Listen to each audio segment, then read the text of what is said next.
Viktor Orbán is looking how the political landscape in different countries is developing. He's trying to play this political game that would definitely favor his also domestic electorate needs. Even if the veto Hungary becomes a reality, there are already different options on the table proposed by the Commission. Ukraine, with a very highly likelihood, will get its much needed financial support.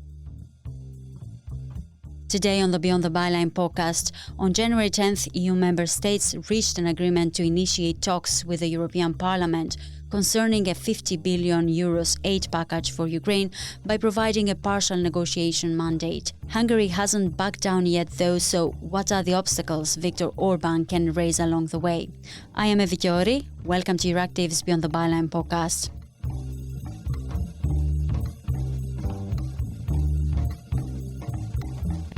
After disrupting the December summit, Hungary is now making new requests to Brussels to lift its veto on the European Union's proposed 50 billion euros fund for Ukraine.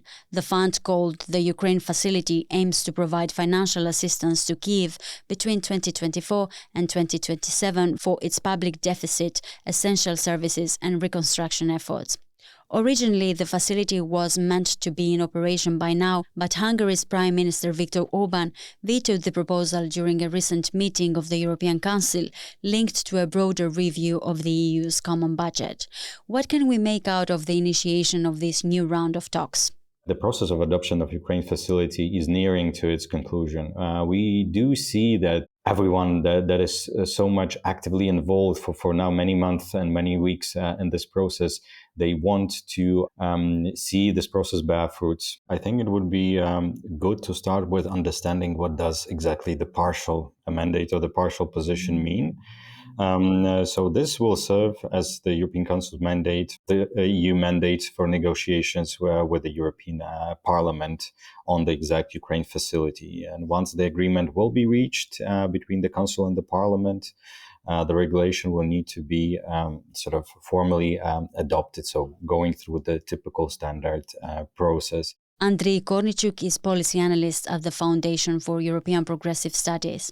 I think it's also useful, perhaps, to quickly remind the listeners what is exactly behind the Ukraine facility. What's the whole idea? So the idea is to pool the EU budget support for Ukraine into one single instrument, which would provide somewhat coherent and, what is very important for Ukraine, predictable and flexible support for the longer period, so 2024, 2027. So basically, one has to answer what happens next is the Belgium, which is currently the chair of the rotating presidency, can now start this negotiating process, but it will negotiate everything beside the what was perhaps most important, the figures, the exact numbers that should go into the initial proposal on the 50 billion. So we have all the structured discussions, maybe technicalities, but the most important, the essence, which is still this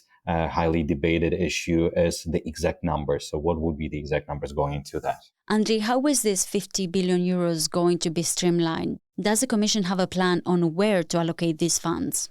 From what was initially proposed by the European Commission, out of 50 billion, it was divided into loans and grants. And obviously, I think if you stand in the position of Kyiv, so from Ukraine, grants are more preferable because loans necessarily will have to be paid by the citizens, by the Ukrainian state in the future. But the addition was more, or the division was that the 17 billion should have been or should be transferred in grants, and 33 billion would be transferred in so-called non-budget loans until 2027. At the same time, there's of course this focus on supporting Ukraine immediate needs, but also what is essential for both parties, the EU member states and Ukraine, is certainly this path that Ukraine has now embarked on officially with the start of the EU accession process. So helping Ukraine align this legislation and all the requirements sort of to progress on that stage, on that path to EU accession. And what role does Viktor Orbán play on this matter right now?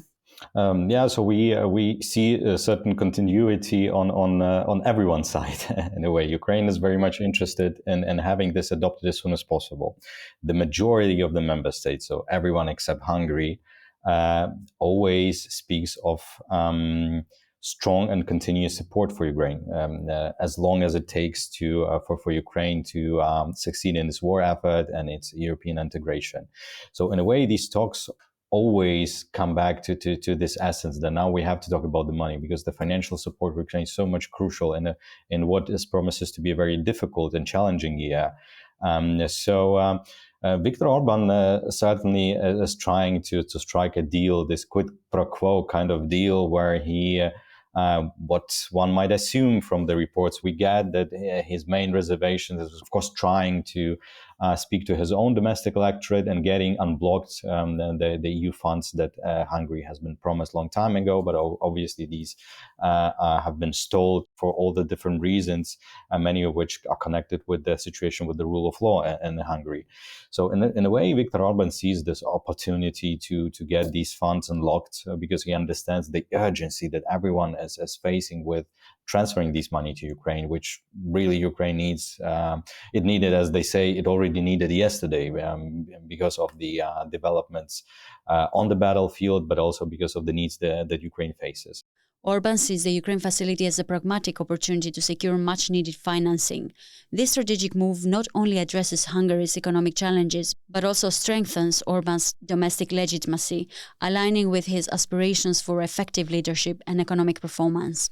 Viktor Orbán, obviously, he, within his own way of using a nice rhetoric, he describes it as the need to establish such an instrument which would allow maybe to oversee these funds on a regular basis, hence not adopting something that would be available for several years, but coming back and discussing these allocation of funds every year, which obviously, in case of both other member states and Ukraine, is seen as highly unfavorable solution.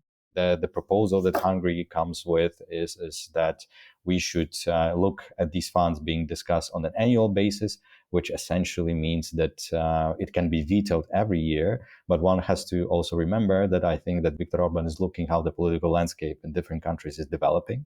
He is looking what happened recently in the Netherlands with Geert Wilders winning the elections. And he thinks that, again, in 1 year, on 2 years' time, he might have even a stronger backing on his side in terms of these allocation of funds to Ukraine, or maybe shifting priorities, shifting this money, or not transferring a smaller amount to Ukraine. So in a sense, he's trying to play this political game that would definitely favor his also domestic electorate and his domestic needs. And Hungary is next in line to lead the Council's presidency. Is there a thought that this could change the dynamics on how the situation will develop regarding the Ukraine facility? Such possibility is being already discussed, or different individual actors participating in the process are preparing for it. We understand that, the EU's landscape is one of continuity, one of exchange, of constant negotiations.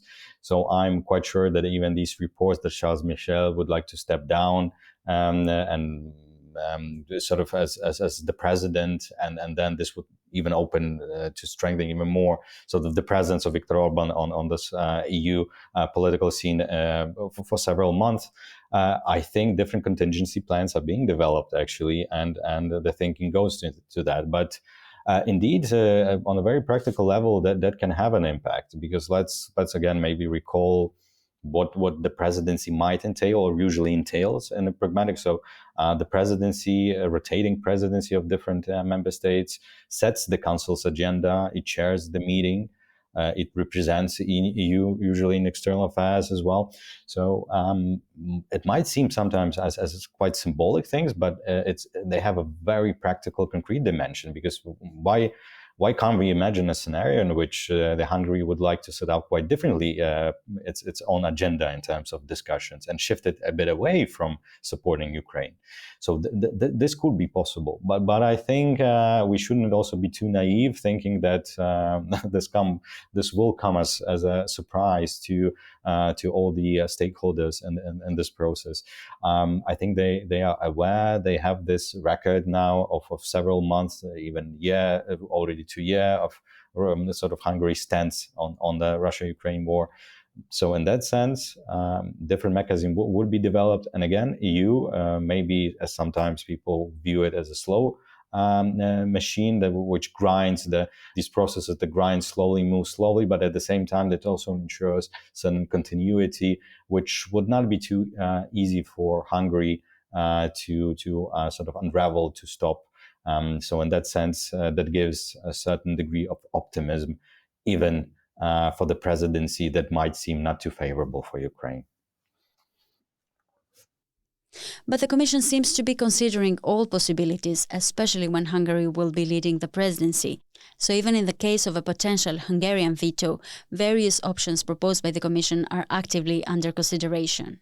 Even if the veto of Hungary becomes a reality, there are already different options on the table proposed by the Commission, being actively discussed, which essentially perhaps bring us to the summary that Ukraine, with a very highly likelihood, will get its much needed financial support.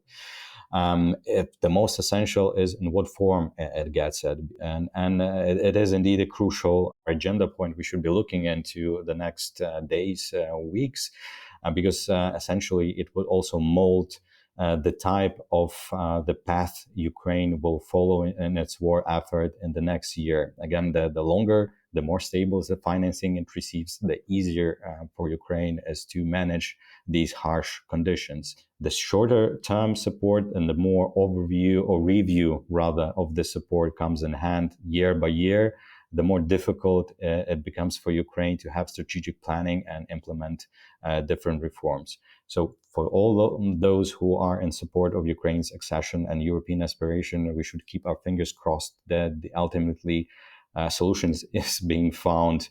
And maybe we need another cup of coffee for Viktor Orbán during the next meeting of European leaders. Thank you very much. I am Viktor, and this was Euractiv's Beyond the Byline podcast. Visit Euractiv to stay on top of the latest news, sign up to our podcast newsletter, and if you haven't subscribed to the podcast, you can do so on Spotify, Apple Podcasts, Amazon Music, or wherever it is that you're listening to your podcast. Thank you for tuning in, and until next time. As part of our commitment to accuracy, inclusion, and transparency, Euractiv is part of the Trust Project.